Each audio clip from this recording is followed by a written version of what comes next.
Every Ramadan is the same. Brands turn out their pockets to join an advertising arms race, only to leave consumers oversaturated and their message a drop in a sea of echoes. It seems an almost inescapable situation for both parties.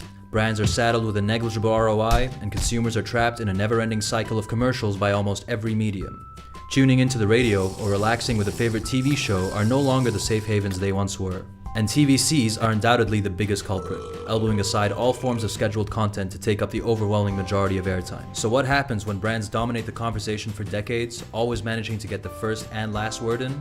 Consumers go where they can not only control their content consumption, but perhaps more importantly, start talking back.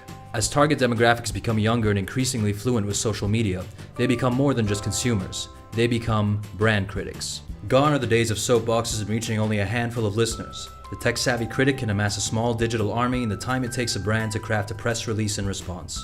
This Ramadan, Coca-Cola's challenge was not how to overcome comments and criticisms from their audience, but how to embrace them, and even use them as the basis for an entirely different kind of Ramadan campaign. This is perhaps the most valuable cornerstone of the campaign. Coca-Cola listened to their fans, and even released a teaser post hinting at how crucial they were in the making of their decision. With most of the major brands having already run their campaigns for the month, the anticipation for Coca-Cola's TVC was almost palpable. What audiences got instead was unprecedented. تنويه هام من شركة كوكاكولا. إعلانات كوكاكولا رمضان السنة دي مش هتشوفها غير على فيسبوك ويوتيوب وبس، وبدل ما نعرض الإعلانات على التلفزيون هنساهم في تطوير أكتر من 100 قرية فقيرة في مصر. The feedback was as immense as the announcement that inspired it. The buzz could be felt from coffee shops to campuses across Egypt. 4 copies were released exclusively for digital platforms, each dealing with Coca-Cola's global campaign against prejudice. صايع خطر. احنا بنحكم غلط على بعض في 7 ثواني.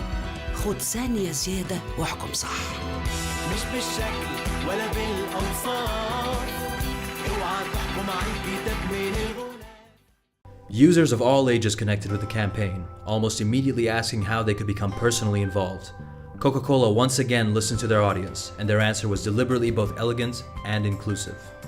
They began by seeding images of social media influencers and local figures of note, each raising a hand against prejudice under the hashtag #SaniyaTifrit. The cause reached millions across the country, with each picture submitted representing an extra Egyptian pound donated to Coca-Cola's CSR project.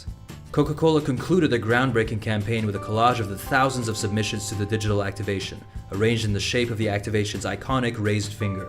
Despite the extreme competition between advertisers in the holy month of Ramadan, one of the biggest spending companies have decided to abandon its TV campaign, a step that many described as a game changer.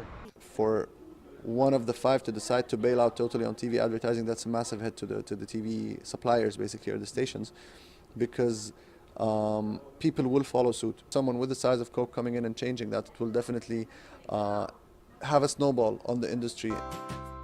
The media was equally responsive to the campaign, with publications like Medium claiming that Coca-Cola had won Ramadan and made history.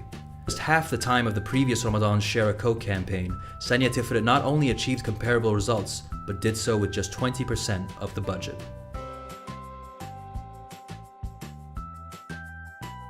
2015 will be remembered as the year in which Coca-Cola subverted all expectations.